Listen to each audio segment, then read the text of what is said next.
Hello दोस्तों, welcome Arunoday classes.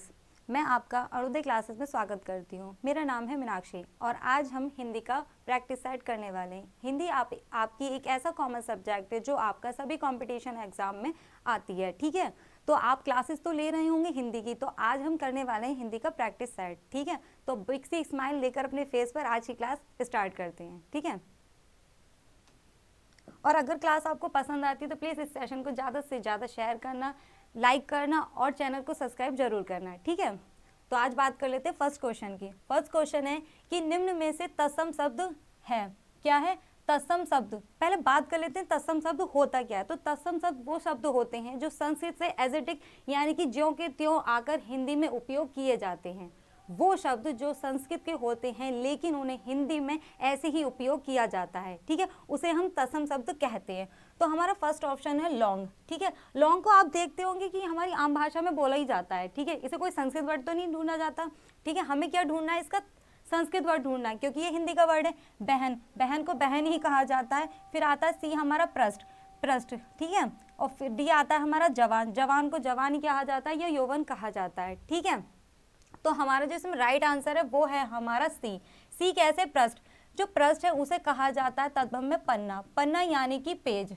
ठीक है, आपने पढ़ा भी होगा कि पृष्ठभूमि, ठीक है, या पन्ना। तो क्या है हमारा जो वर्ड है यहाँ तत्सम का वो है हमारा पृष्ठ, यानी कि जो हमारा सी आंसर है वो इसमें राइट आंसर है। ठीक है, तो बढ़ते हैं अपने अब नेक्स्ट क्वेश्चन की ओर। नेक्स्ट क्वेश्चन है कि बहुब्रीहि समास का उदाहरण नहीं है। क्या है? बहुब्रीहि समास का उदाहरण नहीं है। देखो ये नहीं वाले जो शब्द है ना, इसको आपको बहुत ही से अच्छी तरीके से ध्यान में रखना है क्योंकि ये जो क्वेश्चन होते हैं ना बहुत ही ज्यादा चांसेस कर देते हैं हमारे क्वेश्चन को गलत कराने में। तो इसमें पूछा गया है कि बहुब्रीहि समास का उदाहरण नहीं है। हमारे सामने 4 एग्जाम्पल दिए, हम एक एक करके से पढ़ लेते हैं।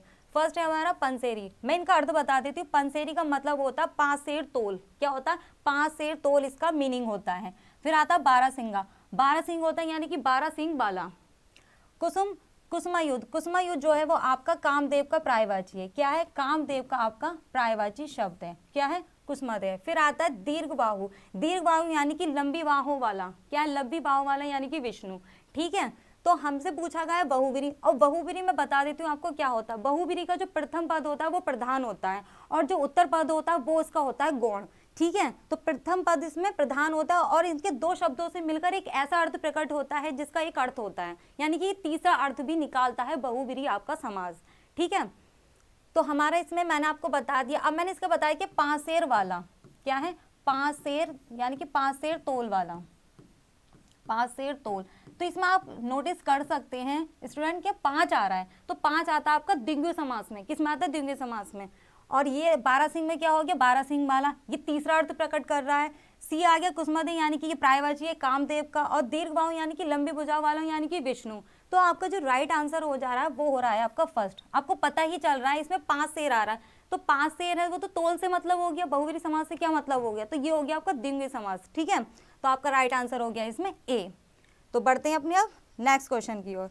क्लास अगर आपको पसंद आ रही हो तो प्लीज़ इसे सब्सक्राइब जरूर करके जाना। अगर आपको कोई भी क्वेश्चंस है मुझसे तो आप प्लीज़ कमेंट सेक्शन में मुझे बता सकते हैं, पूछ सकते हैं। ठीक है, थर्ड क्वेश्चन है कि निम्न में से आकर्मक क्रिया बताइए। क्या है? आकर्मक क्रिया। हमें क्वेश्चन को बहुत अच्छे से ध्यान में पढ़ना है। हमारे क्वेश्चन आंसर, हमारी पढ़ाई में कोई कमी नहीं होती है कभी भी, क्योंकि हम अपना 100% देकर ही पढ़ते हैं। लेकिन क्या होता है, हम क्वेश्चन को गलत पढ़ लेते हैं। हिंदी भी एक ऐसा ही सब्जेक्ट है जिसे हम इजी मान लेते हैं, लेकिन वो इजी नहीं होती है। इजी होने ना होने का मतलब सिर्फ यही है, उसके पढ़ने में और उसके अर्थ निकालने में डिफरेंट होता है, यानी कि अंतर होता है। तो हिंदी के बारे में तो इसमें है हमारा आकर्मक क्रिया। आकर्मक क्रिया होती है, पहले मैं आपको उसका मतलब बता देती हूँ। आकर्मक क्रिया क्या होती है? क्रिया 2 होती है, आकर्मक और सकर्मक होती है। आकर्मक में जो होता है, अगर कोई कर्ता है यानी कि जो कार्य करने वाला है उसका फल उसके कर्ता पे ही पड़ता है, तो वो आकर्मक क्रिया होती है। और सकर्मक क्रिया वो होती है जब जिसका किसी का कार्य जो होता है वो कर्म पर ही पड़ता है। जिसका कार्य यानी कि कर्ता का कार्य उसके कर्म पे पड़ता है वो सकर्मक, और जिसमें कर्ता का कार्य, कर्ता जिसकी क्रिया का फल जो है वो कर्ता पे ही पड़ता है वो कहलाता है आपका अकर्मक। ठीक है, जैसे मैं एग्जाम्पल में आपको बता देती हूँ, जैसे कि यह है राम खाना खाता है। क्या है? राम खाना खाता है, ये हो गया। अब क्या है इसमें बताइए आप। पहले सबसे पहले देखते हैं कर्ता कौन है, तो कर्ता है हमारा राम। अब जो राम है कर्ता, ठीक है, इसका जो फर्क है, और क्रिया क्या है हमारी, इसमें क्रिया है हमारा खाता, तो क्रिया का जो फल है वो कर्ता पे पड़ेगा तब तो होगा अकर्मक। तो खाता जो है वो किस पर डिपेंड हो रहा है, खाने पे तो डिपेंड हो रहा है, राम पर थोड़ी ना हो रहा है, ये तो तुम्हारा कर्ता हो गया, ठीक है, ये तो इसका कर्म हो गया। तो कर्म पर क्या पड़ गया, फर्क पड़ गया खाने पर, तो खाने पर इसका फर्क पड़ जाता है, ठीक है, एक सेकेंड, तो खाने पर इसका फर्क पड़ गया, तो ये क्या हो गई, हमारी अकर्मक क्रिया हो जाती है, ठीक है। अब इसमें पढ़ लेते हैं सारे क्वेश्चन आंसर। पढ़ना जैसे मैंने बताया, राम पुस्तक पढ़ता है, तो पुस्तक पर डिपेंड हो गई क्रिया, किस पर डिपेंड हो गई, पुस्तक पर हो गई। बी है खाना, खाना मैंने आपको बताया राम खाना खाता है, तो किस पर डिपेंड हो गया, खाने पे तो डिपेंड हो गया राम, ठीक है। और सी है हमारा रोना, अब मैं इसे लिख दूं कि राम रोता है, क्या है, राम रोता है। अब राम रोता है, ये कौन है, राम है कर्ता, और क्रिया क्या है इसकी, रोना, और किस पर ही डिपेंड हो गया, ये राम पर होगी कर्ता, यानी कि जो क्रिया है वो कर्ता पर डिपेंड हो गई, तो यहाँ आपका अकर्मक होगा। एक चीज़ होती है, मैं आपको इसकी ट्रिक बता देती हूँ, हिंदी में ये होता है हिंदी में अकर्मक क्या होते हैं, जो नेचुरल होते हैं, क्या होता है, रोना, हंसना, उड़ना, ये सब नेचुरल है, क्या है, मनुष्य खुद से ही कर रहा है, तो वो अकर्मक क्रिया कराती है। और जो कार्य दूसरों के द्वारा कराया जाता है, ये दूसरों पर डिपेंड हो जाता है, वो कार्य में आपका सकर्मक आ जाता है। जैसे मैं कहूँ कि बच्चे खिलौने से खेलता है, तो खिलौने पर डिपेंड हो गया ना, वो खुद पर तो नहीं हो। और मैं बोलूँ कि बच्चा रोता है, तो वो खुद पर ही हो गया, नेचुरल हो गया, तो वो आपका अकर्मक होता है, इसमें कोई वस्तु का भी प्रयोग नहीं हुआ है। तो इसमें जो राइट आंसर है वो हमारा सी हो गया, रोना। रोना आपकी अकर्मक क्रिया है, ठीक है। बढ़ते हैं अपने अब नेक्स्ट क्वेश्चन की ओर। नेक्स्ट क्वेश्चन है, रघुपति शब्द किस समास का उदाहरण है। रघुपति, सबसे पहले रघुपति पे ध्यान दीजिए, वैसे बोलचाल में हम बोल सकते हैं, आपको भी ध्यान में आ रहा होगा कि हम रघुपति किसे कहते हैं, तो मैं इसका पहले आपको मीनिंग बता देती हूँ। रघुपति बोला जाता है रघुकुल का जो है राजा, यानी कि राम। कौन है, रघुकुल के राजा जो हैं, कौन है, राम है। रघुकुल के राजा यानी कि राम को कहा जाता है रघुपति, कहते हैं ना रघुपति राघव राजा राम, ठीक है, आपने पढ़ा भी होगा और सुना भी होगा। तो रघुपति राम को कहा जाता है। इसमें पूछा गया है कि किस समास का उदाहरण है, ठीक है, ये किस समास का। अब इसमें आपको चारों दिए गए हैं। फर्स्ट है आपका द्विंगी, पहले मैं द्विंगी के बारे में बता देती हूँ। जो द्विंगी समास होता है, इसमें आपका ना संख्या के बारे में बताया जाता है, ठीक है। मैं आपको भी छोटे छोटे स्टेप में ही इनके एक एग्जाम्पल बता रही हूँ, जब आप क्लासेस लोगे तो इसमें आपको फुल एक्सप्लेनेशन इनकी मिलेगी, ठीक है, पूरी डिटेल दी जाएगी। तो द्विगु में क्या होता है, द्विगु समास में आपका जो होता है वो संख्या के बारे में बताया जाता है। और जो द्वंद्व होता है, इसमें आपके दोनों पद जो होते हैं प्रधान होते हैं, और इसमें योजक चिन्ह होता है। क्या होता है, योजक चिन्ह होता है। जैसे मैं कह दूँ धीरे धीरे, राम और श्याम, तो योजक चिन्ह पाया जाता है किसमें, द्वंद्व में। और बहुब्रीहि मैंने आपको अभी भी बताया था, बहुब्रीहि एक ऐसा समास होता है जिसके दो शब्दों से मिलकर एक तीसरा अर्थ निकलता है, ठीक है, किसी शब्द का अर्थ निकलता है तीसरा, तो वो आपका होता है बहुब्रीहि समास, ठीक है। अब आते हैं डी पर, कर्मधार। इसमें कर्म के बारे में बताया जाता है, और हमसे पूछा है रघुपति, तो रघुपति देखो रघुकुल के राजा राम के बारे में हो गया, तो यानी कि इसका तीसरा अर्थ निकल रहा है, तो इसका जो राइट आंसर हो जाएगा वो हो जाएगा आपका सी ऑप्शन। क्या हो जाएगा, सी ऑप्शन आपका इसमें राइट आंसर है, बहुब्रीहि समास, ठीक है। तो बढ़ते हैं अपने नेक्स्ट क्वेश्चन की ओर। सेशन अगर पसंद आ रहा हो तो प्लीज़ इसे ज़्यादा से ज़्यादा आप लोग शेयर कर सकती हैं, ठीक है, और लाइक और सब्सक्राइब करना ना भूलें चैनल को। निम्न में से कौन सा वारित का पर्यायवाची शब्द नहीं है। देखो मैंने फिर से यही बात बोली, ये नहीं शब्द वाले क्वेश्चन आपको बहुत अच्छी तरीके से पढ़कर जाने हैं, चाहे कोई सी भी कंपटीशन तैयारी कर रहे हो, ठीक है। तो नहीं, वारित का नहीं है, यानी कि बाकी हैं, एक नहीं है, वो देखना है हमें, ठीक है। तो वारिद होता है, तो देखो मैं आपको बता देती हूँ, इसमें मेघ भी होता है। इसका आंसर क्या है, वारिद को मेघ भी कहते हैं, पयोद भी कहते हैं, घन भी कहते हैं, लेकिन अंबुज नहीं कहते। अंबुज आपका कमल का है, कमल का पर्यायवाची है अंबुज, ठीक है। तो इसका राइट आंसर आपका डी हो जाएगा। बढ़ते हैं अपने नेक्स्ट क्वेश्चन की ओर। नेक्स्ट क्वेश्चन है कि यड़ संधि का उदाहरण नहीं है। क्या है, नहीं, बहुत अच्छी तरीके से आपको देख लेना है कि नहीं है यड़ संधि का उदाहरण, ठीक है। तो हम पहले ऑप्शन पढ़ लेते हैं। पहले मैं आपको यड़ संधि का मीनिंग बता देती हूँ। यड़ संधि जो होती है, तो वो आपकी जो होती है वो गुण संधि की अपोजिट होती है, ठीक है। इसमें अगर दो शब्द दिए होते हैं, अगर इधर ई होता है और उधर ऊ होता है, तो वो या में बदल जाता है, ठीक है। मैं आपको एग्जाम्पल दे देती हूँ, जैसे अत्यधिक, अत्यधिक हो गया। अत्यधिक में क्या करेंगे, अगर मैं इसका संधि विच्छेद कर लूँ तो जो इसका संधि विच्छेद होगा वो होगा आपका अति प्लस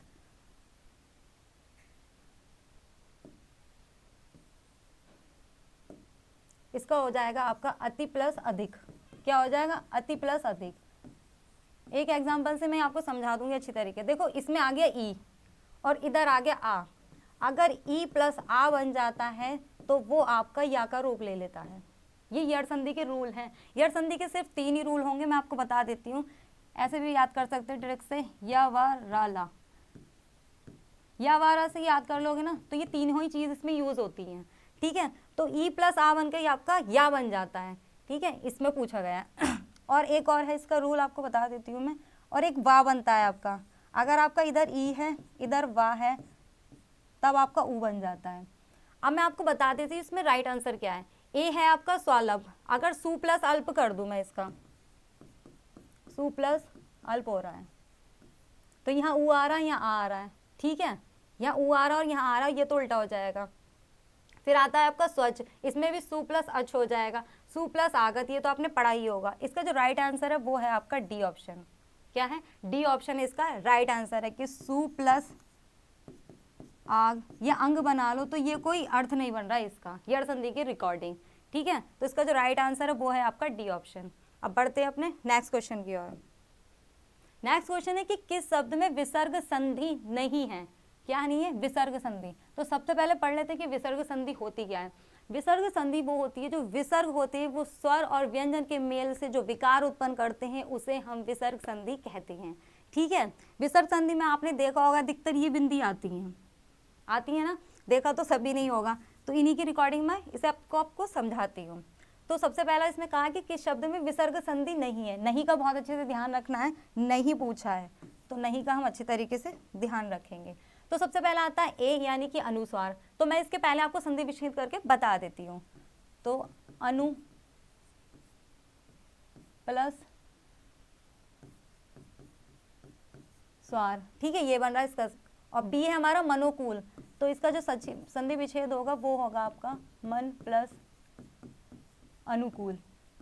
आपको बोलने पर भी पता चल रहा होगा, किसी भी शब्द को अगर आपको तो अगर नहीं समझ में आ रहा उसका मीनिंग, तो हमें क्या करना है, उसका संधि विच्छेद कर देना होता है। फिर आपका मन प्लस ताप यानी कि मन प्लस आप। फिर आता आपका पयोद, इसका होता है पय प्लस दा, पयोद होता है। ठीक है, तो इसमें पूछा कि नहीं, देखो इन तीनों में मैंने आपको दिखाया विसर्ग आ रहा है, आ रहा ही नहीं आ रहा, विसर्ग इसमें आ रहा है, लेकिन आपका एक ही है जिसमें विसर्ग नहीं आया। किसमें नहीं आया? अनु प्लस स्वार में आपका विसर्ग नहीं आया, तो यही आपका राइट आंसर हो जाएगा। जब भी कभी विसर्ग संधि हो या कोई सी संधि हो तो उसके हम टुकड़े यानी कि संधि विच्छेद में बांट लेते हैं और उससे हमें पता चल जाता है कि कौन सी संधि है। सिर्फ यही एक ट्रिक होती है हिंदी में इसे याद करने की। तो हमारा आंसर कौन सा हो जाएगा? फर्स्ट ऑप्शन इसका हो जाएगा। ठीक है, बढ़ते हैं अपने अब नेक्स्ट क्वेश्चन की ओर। नेक्स्ट है कि किस शब्द में कोई भी उपसर्ग नहीं है? उपसर्ग, ठीक है, अब उपसर्ग के बारे में जान लेते हैं। एक होता है उपसर्ग, एक होता है प्रत्यय। उपसर्ग वह शब्द होते हैं, वो वर्ण होते हैं, वो किसी भी शब्द में आगे जुड़कर उसका अर्थ बदल देते हैं। क्या है? आगे जुड़कर उस शब्द का अर्थ बदल देते हैं, उसे कहते हैं उपसर्ग।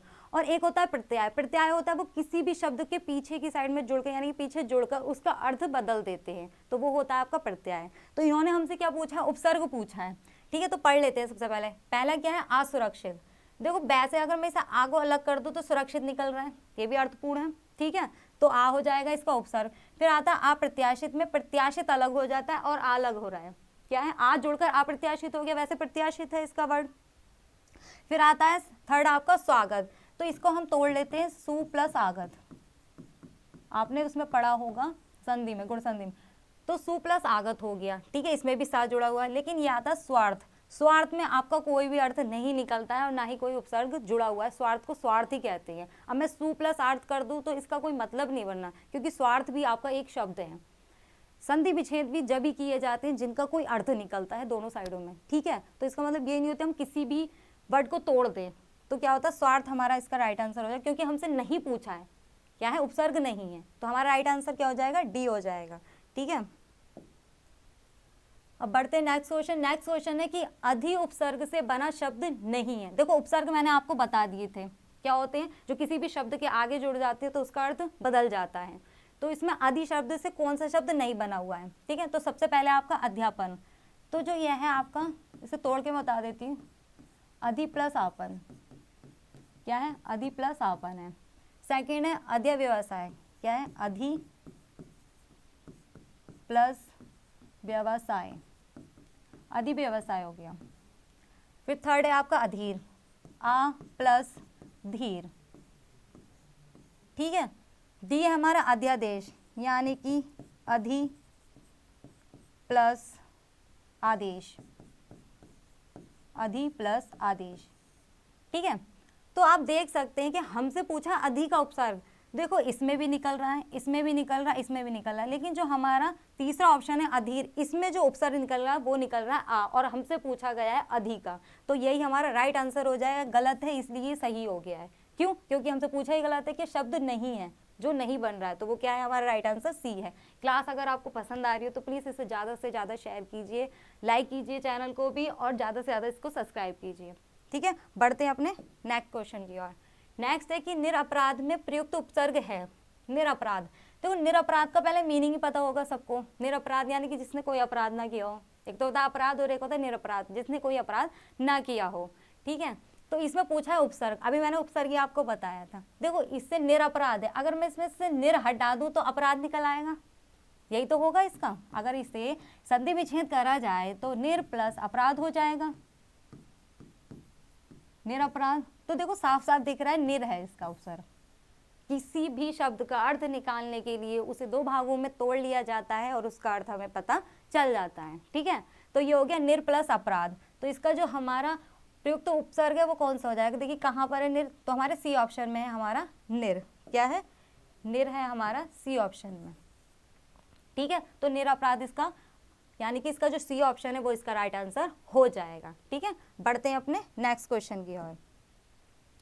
फिर है क्वेश्चन कि दुस्साहस शब्द का उपसर्ग चुनिए, क्या है, दुस्साहस, ठीक है। तो मैंने आपको सही बताई है, एक ही ट्रिक है, इनके क्या है, इन्हें तोड़ लो संधि विच्छेद और इसका अर्थ खुद ब खुद निकल आएगा, ठीक है। तो तोड़ लेते हैं इसे भी, दुस प्लस साहस, क्या है, दुस प्लस साहस। देखिए अब क्या पूछा, इसका भी उपसर्ग पूछा है, देख लीजिए कहाँ पर दुस लगा हुआ, वही इसका राइट आंसर हो जाएगा। फर्स्ट ऑप्शन में ही दे रखा है आपका दुस, बी में आपका दुर है, सी में दू है, और इनका तो कोई मतलब ही नहीं होता, तो आपका राइट आंसर क्या हो जाएगा, ए हो जाएगा। क्या करा मैंने, इसमें कुछ नहीं किया, दुस्साहस के संधि विच्छेद कर दिए और इससे हमारा क्या हो जाता है, हमारा उपसर्ग भी पता चल जाता है, ठीक है। तो क्या हो गया, इसका राइट आंसर आपका ए हो जाता है।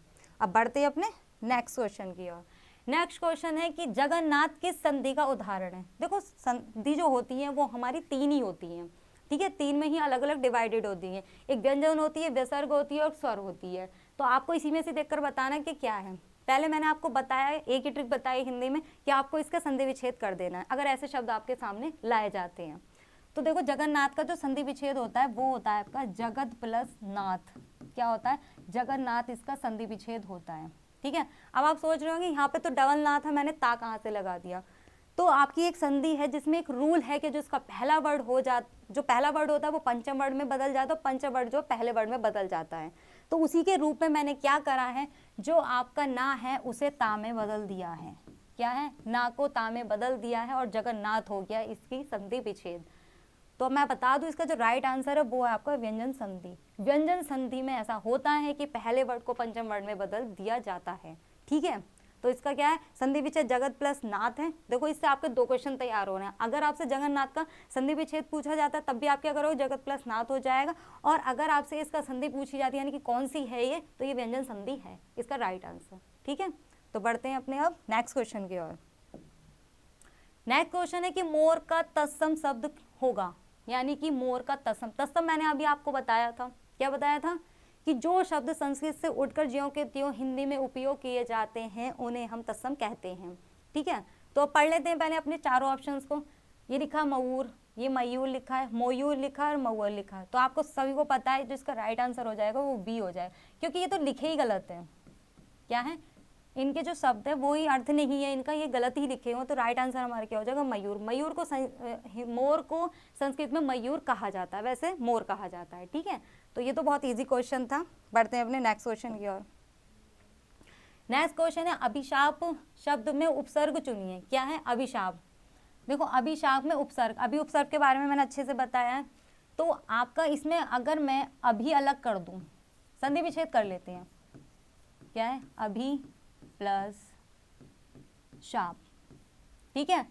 अब अभिशाप को मैंने संधि विच्छेद कर दिया तो हमें इसका क्या मिल गया, उपसर्ग भी मिल गया। शाप तो आपको पता ही क्या होता है, तो अभी हो गया। अब इसमें से 4 ऑप्शन में देख लीजिए, अभी कहाँ पर, वही हमारा राइट आंसर हो जाएगा। फर्स्ट में अति है, अधि है, आ है और अभी है, तो डी ऑप्शन क्या हो गया, हमारा राइट आंसर हो गया। ठीक है, मैंने क्या किया इस क्वेश्चन में, सिर्फ इसका संधि विच्छेद किया और इसके हम क्या उपसर्ग तक पहुंच गए। ठीक है, तो इसका राइट आंसर क्या है, हमारा डी है। तो बढ़ते हैं अपने अब नेक्स्ट क्वेश्चन की ओर। नेक्स्ट क्वेश्चन है कि वर्तनी के अनुसार शुद्ध रूप का चयन कीजिए। क्या है, वर्तनी के अनुसार शुद्ध रूप। जैसे कुछ वर्ड होते हैं हिंदी में अधिकतर बच्चों की यही मिस्टेक होती है लिखने में, क्योंकि जो वर्तनी होती है वही शुद्ध नहीं हो पाती है हमारी कभी भी। तो ये क्वेश्चंस भी आपसे बहुत पूछा जाता है कॉम्पिटिशन एग्जाम में, तो इसको अच्छे से प्रिपेयर करना है। इसमें आपको 4 ऑप्शन दिए हैं, पूछा ईर्ष्या, ईर्ष्या, ईर्ष्या और ईर्ष्या। तो इसमें जो राइट आंसर है वो है आपका ईर्ष्या। ईर्ष्या यानी कि जलन कहा जाता है ना, जेलेसी इंग्लिश में कहा जाता है। वैसे हमें हिंदी पढ़नी है तो ईर्ष्या पर ही फोकस करना। तो इसका जो राइट आंसर वो ईर्ष्या, और ये जो ईर्ष्या है वो बिल्कुल आपका ठीक लिखा हुआ है। यही हमें वर्तनी शुद्ध पकड़नी थी, इसमें मतलब देखनी थी। ईर्ष्या, ईर्ष्या ये सब गलत है आपके, ये भी गलत है, ये भी गलत है। जो राइट आंसर है वो आपका फर्स्ट हो जाएगा। ठीक है, तो बढ़ते हैं अपने अब नेक्स्ट क्वेश्चन की ओर। नेक्स्ट क्वेश्चन है कि चंद्रमा का पर्यायवाची शब्द चुनिए। देखो पर्यायवाची शब्द क्या होते हैं, पर्यायवाची होते हैं समान अर्थ, यानी कि समान अर्थ देने वाले। ठीक है, जैसे एक का नाम, मतलब अगर एक इंसान के 3 नाम हो सकते हैं, जनरली बात कहें तो अगर एक इंसान का नाम 3 बार रखा जा सकता है, 3 नाम होते ही हैं, तो इसी तरीके से क्या है, चंद्रमा के भी कई नाम होंगे, समान अर्थ होंगे, जिनके इस बेस पे इसका नाम रखा जाता है। तो इसमें हम पढ़ लेते हैं 4 ऑप्शन। पहला है निशाकर, फिर निशाचर, सी है तरणी और फिर है कृषाणु। तो जो आपका राइट आंसर है चंद्रमा का वो है आपका निशाकर। निशाकर का मतलब मैं बताती हूँ आपको, निशाकर, निशा यानी कि शाम में रहने वाला, यानी कि रात में रहने वाला, तो निशाकर बोलेंगे उसको। फिर आता है निशाचर, तो ये तो आपका राक्षस का है। क्या है, ये आपका राक्षस का है। तरणी है, ये आपका उसका होता है, मतलब नदी वगैरह का होता है। कृषाणु भी आपका अलग होता है। तो आपका जो राइट आंसर है वो है आपका निशाकर। ठीक है, किसका है, चंद्रमा का पर्यायवाची शब्द है। ठीक है, बढ़ते हैं अपने नेक्स्ट क्वेश्चन की ओर। नेक्स्ट क्वेश्चन है आचार का विलोम शब्द क्या है। विलोम शब्द मतलब उल्टे शब्द। एक लैंग्वेज में अगर मैं आपको बताऊं सीधे सीधे इसका आंसर, तो विलोम का मतलब होता है उल्टे शब्द, यानी कि किसी का उल्टा बताना। तो आचार का अनचार हो जाएगा ए, ये अनाचार हो जाएगा, ये सचार हो जाएगा विचार। वैसे अगर सबके माइंड में आ रहा होगा तो आचार का विचार ही आ रहा होगा, लेकिन ये इसका राइट आंसर नहीं है। ठीक है, डी इसका राइट आंसर नहीं है। इसका जो राइट आंसर है वो है आपका बी, आचार का अनाचार हो जाएगा विलोम शब्द। ठीक है, अब बढ़ते हैं अपने नेक्स्ट क्वेश्चन की ओर। नेक्स्ट क्वेश्चन है कि महादेव का पर्यायवाची शब्द चुनिए। महादेव, देखो इनको कौन नहीं जानता हो, मुझे तो लगता नहीं इस दुनिया में ऐसा कोई बंदा है जो इन्हें नहीं जानता होगा महादेव को। ठीक है, अब इनका पर्यायवाची बताना है, यानी कि इनके और भी नाम के बारे में बताना है। तो पढ़ लेते हैं मैंने। पहला है गरुड़ध्वज, फिर है नारायण, फिर है चंद्रशेखर और फिर आपका विशंबर। तो जो इसका राइट आंसर है वो है आपका सी। देखो अब मैं बता देती हूँ, चंद्रशेखर कहा जाता है आपके महादेव को। बाकी गरुड़ध्वज, नारायण और विशंबर जो है ये सब आपके विष्णु के पर्यायवाची हैं। किसके हैं, विष्णु के पर्यायवाची हैं। ठीक है, इन्हें सोम भी कहा जाता है, महादेव भी कहा जाता है, चंद्रशेखर भी कहा जाता है, ये सब महादेव के हैं। ठीक है, तो बढ़ते हैं अब अपने नेक्स्ट क्वेश्चन की ओर।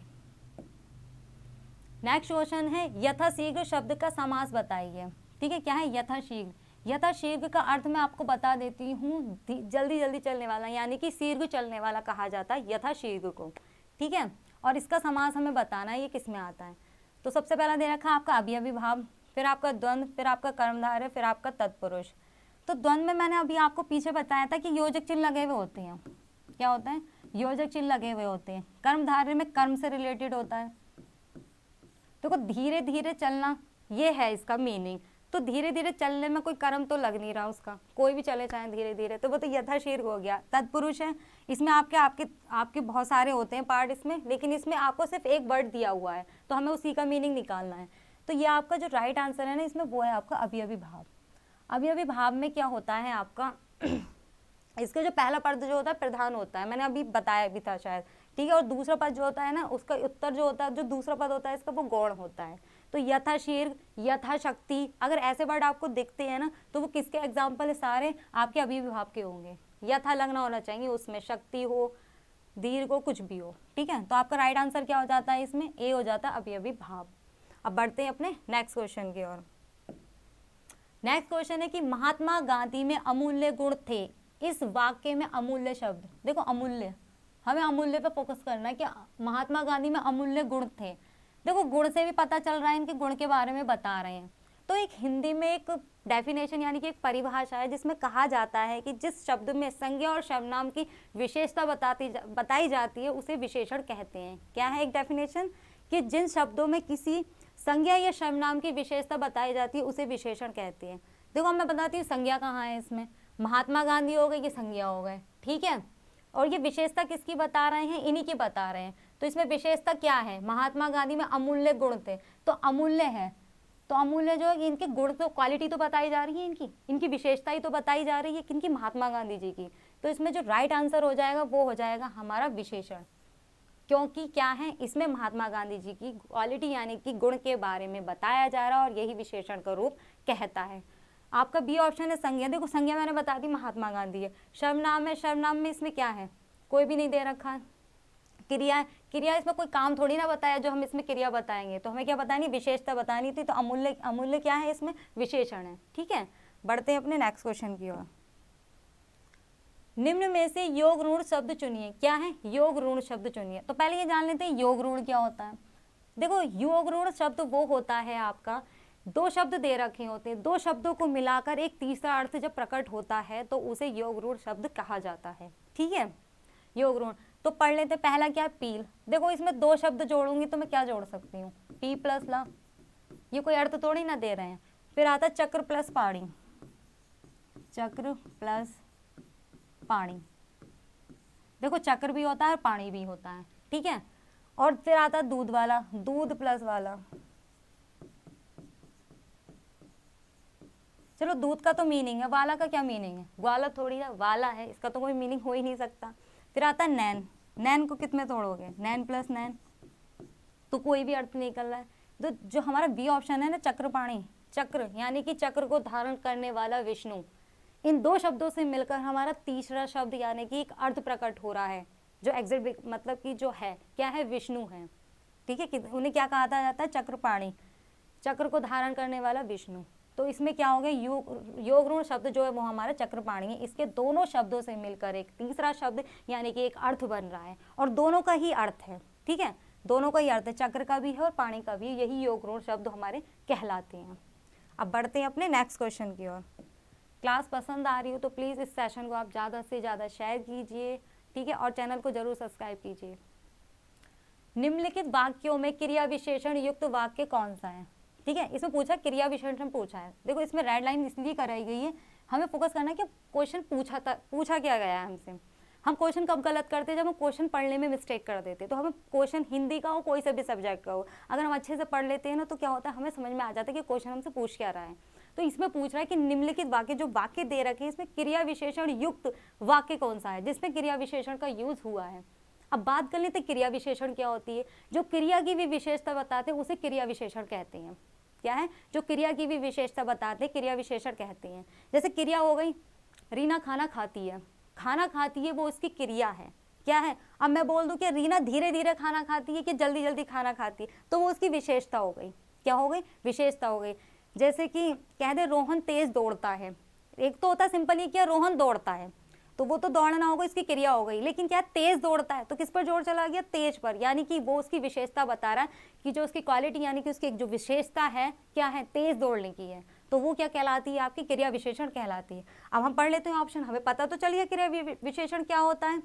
तो फर्स्ट है कि मैं कल नहीं जाऊंगा। देखो इसमें तो कोई क्रिया हुई तो है, जाऊंगा नहीं जाऊंगा, निगेटिव से कोई मतलब हमारा होता नहीं है, ठीक है, निगेटिव से हमारा कोई भी मतलब होता नहीं है, निगेटिव से हमारा कोई मतलब नहीं होता है, ठीक है। अब भी पढ़ लेते हैं हम, बी हमारे ये फूल सुंदर है, क्या है, ये फूल सुंदर है, इससे भी कोई मतलब नहीं है हमारा। अब सी आ जाता हवा धीरे धीरे बह रही है। देखो बह रही है ये तो हो गई क्रिया, और धीरे धीरे बह रही है ये हो गई इसकी क्रिया विशेषता, है ना, इसकी विशेषता ही तो बताई जा रही है क्रिया की, जो बह रही है वो कैसे बह रही है, हवा धीरे धीरे बह रही है, तो ये हो गया। और फोर्थ है आज हम स्कूल जाएंगे। देखो स्कूल जाएंगे, आज जाएं कल जाएं, इससे कोई विशेष तो थोड़ी ना बताई जा रही है। तो जो हमारा राइट आंसर है ना वो सी है। इसी में हमारी क्रिया की विशेषता बताई जा रही है कि हवा धीरे धीरे बह रही है। ठीक है, तो क्या हो जाएगा राइट आंसर हमारा सी हो जाएगा। बढ़ते अपने नेक्स्ट क्वेश्चन की ओर। नेक्स्ट क्वेश्चन है कि पुत्री का पर्यायवाची शब्द नहीं है। देखो नहीं वाले, अभी तो मैंने कितने क्वेश्चन करा दिए होंगे, ये नहीं वाले बहुत सारे क्वेश्चन होते हैं, क्योंकि अब क्या हो रहा है, जो एग्जाम हो रहे हैं ना आपके, ऐसे क्वेश्चन बनाए जा रहे हैं कि कंफ्यूजन हो जाती है, चाहे वो सब्जेक्ट हिंदी हो या कोई सा भी हो। तो हमें नहीं वाले शब्दों पर बहुत अच्छे से फोकस करना, ध्यान देना है। ठीक है, पुत्री का पर्यायवाची शब्द नहीं है, नहीं है पूछा है। सबसे पहला तन्य, सुता, आत्मजा और दुहिता। तो मैं आपको बता दूं, सुता भी होता है पुत्री का पर्यायवाची, आत्मजा भी होता है, दुहिता भी होता है।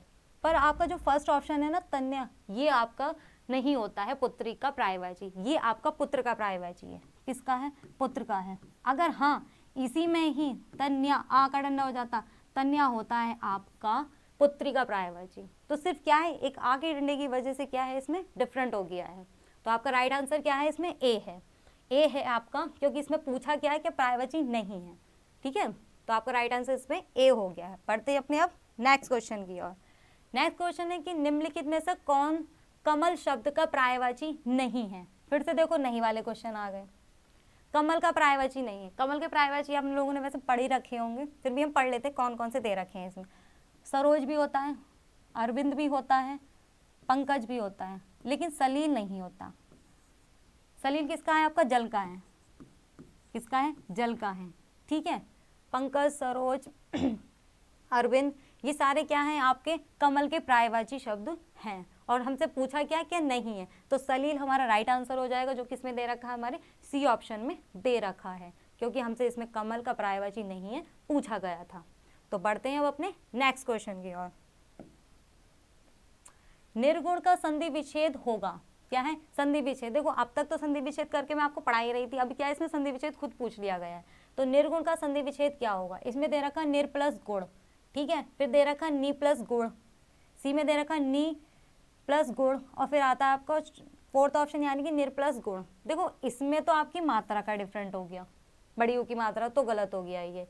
अब बात कर लेते हैं निर्गुण। तो निर्गुण जो शब्द है ना वो आपका, इसका जो राइट आंसर है वो सी है। अब आपको ये ऑप्शन लग रहा होगा कि ये जो मैंने मात्रा है ये इसके आधार पर इसे निर्गुण भी कर सकते थे, निर प्लस गुण कर सकते थे, लेकिन इसका राइट आंसर नहीं है, क्योंकि ये जो ना विसर्ग संधि में टूटा हुआ है। जो निर्गुण शब्द है आपका विसर्ग संधि में आता है, जिसे क्या लिखा जाता है? नी धन प्लस गुण, निर्गुण पढ़ा जाता है इसे, ये जो विसर्ग की वजह से है। ठीक है, तो इसका जो राइट आंसर है वो है आपका सी है। अगर ऐसे रा वाले वर्ड आते हैं ना तो वो अधिकतर विसर्ग संधि में होते हैं। तो राइट आंसर क्या हो गया? सी हो गया 24 का। ठीक है, बढ़ते हैं अब अपने नेक्स्ट क्वेश्चन पर। देखो क्लास सेशन आपको पसंद आ रहा हो तो इसे ज़्यादा से ज़्यादा शेयर कीजिए, लाइक कीजिए चैनल को भी, और चैनल को सब्सक्राइब जरूर करके जाइएगा। ठीक है, और बेल आइकन को जरूर प्रेस कर दीजिए, ताकि जब भी क्लास हो ना तो आपको नोटिफिकेशन मिल जाए। इस चैनल पर आपको सभी यानी कि अरुणोदय क्लासेस पे आपको सभी कॉम्पिटिटिव एग्जाम की जो भी तैयारी कराई जा रही है, तो आप उसको क्या करें, चैनल को सब्सक्राइब कर लें, ताकि आपकी क्या हेल्प हो सके। और लोगों को यानी कि और भी स्टूडेंटों को क्लास को शेयर कीजिए, जिससे क्या हो उनकी भी हेल्प हो सके। अब आते हैं 25 क्वेश्चन पर। इसमें पूछा गया है कि निम्नलिखित शब्द का संधि विच्छेद क्या है। क्या है? अब पूछा है निम्नलिखित शब्द का संधि विच्छेद क्या है, यानी कि भानुदय। भानुदय का हमें संधि विच्छेद पूछा गया है इसमें, तो हम पढ़ लेते हैं। सबसे पहला भानु प्लस दे, भानु प्लस उदय, बी ऑप्शन में दे रखा है। सी है भानु प्लस उदय, और डी है आपका भानु प्लस उदय। तो मैं बता दूं इसका राइट आंसर। देखो जब एक सेकंड,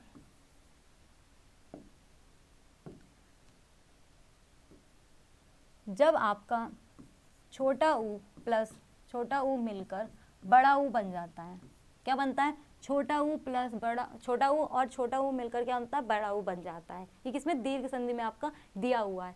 उसी तरीके से इसे दिया गया। अगर मैं इसका संधि विच्छेद करूं, एक मिनट, इसका संधि विच्छेद करूं तो आपका होगा भानु प्लस उदय। क्या हो जाएगा? भानु प्लस उदय इसका हो जाएगा आपका, एक मिनट रुक जाइए, भानु प्लस उदय। अब देखो इसका संधि विच्छेद का मतलब क्या होता है, यहाँ भी छोटा ऊ है, ये ध्यान से देखिए, और ये भी छोटा ऊ है, तभी तो बड़ा ऊ बनेगा। इन्होंने क्वेश्चन आपसे उल्टा कर दिया गया है इस क्वेश्चन में। आपका जो होना चाहिए था ना वो भानु प्लस उदय ये लिखकर आना चाहिए था और इसका पूछा जाना चाहिए था। देखो इन्होंने बड़ा ऊ दे दिया है, तो बड़ा ऊ कब बनेगा, जब छोटा और छोटा ऊ मिलकर तभी तो बड़ा ऊ बनता है। दीर्घ संधि में यही तो रूल होता है। तो ये वही मैंने किया है कि छोटा ऊ और छोटा ऊ मिलकर क्या बन गया, आपका बड़ा ऊ बन गया है। तो भानु देकर जो आपका राइट आंसर हो जाएगा वो कौन सा हो जाएगा, सी हो जाए, सॉरी डी हो जाए। एक सेकेंड, इसमें शायद टाइपिंग में गलत हो गया है, मैं आपको बता देती हूँ। इसका भानु प्लस उदय है इसका राइट आंसर, ठीक है।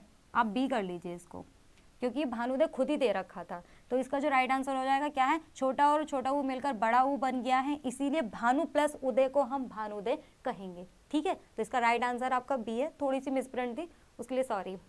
तो ये थे आपके 25 क्वेश्चन आज की इस क्लास में, ठीक है। आई होप आज की क्लास आपको पसंद आई होगी। तो प्लीज़ इस सेशन को ज़्यादा से ज़्यादा शेयर करना, लाइक करना और चैनल को सब्सक्राइब करना। उसके साथ साथ में ही आपको क्या करना है, बेल आइकन को प्रेस कर देना, ताकि जब भी कोई भी क्लास होती है आपकी तो आपको नोटिफिकेशन मिल जाए। और आज की क्लास के लिए थैंक यू सो मच।